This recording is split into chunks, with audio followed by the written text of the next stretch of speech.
छत्रपती स्वराज्याच्या उभारणीसाठी मावळ प्रदेशातील वेगवेगळ्या लोकांमधील हुनर जाणून त्यांना आपल्या स्वराज्यात सामील करून घेतले। ही गोष्ट आपल्यापैकी बऱ्याच जणांना माहिती, परंतु त्यासोबतच छत्रपती शत्रू गटातील लोकांमधील हुनर जाणून त्यांना कशा प्रकारे आपल्या गटात सामील करून घेत ही गोष्ट फार कमी जणांना माहिती। रणजित देसाई यांच्या श्रीमान योगी ह्या कादंबरीमध्ये एक किस्सा असा लिहिला, जेव्हा छत्रपतींनी पहिल्यांदाच मोऱ्यांच्या जावळीवर आक्रमण केलं होतं तेव्हा एक मर्द मोठ्या शौर्याने तलवारबाजी करून संपूर्ण मावळ्यांना रोखून धरीत होता।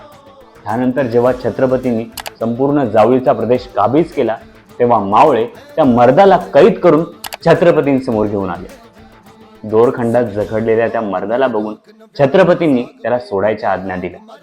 छत्रपती त्या मर्दाला म्हणाले, आम्ही तुमचं शौर्य जाणतो, तुमच्यासारखे पराक्रमी आणि गुणी माणसं आम्हाला आमच्या स्वराज्यात हवे।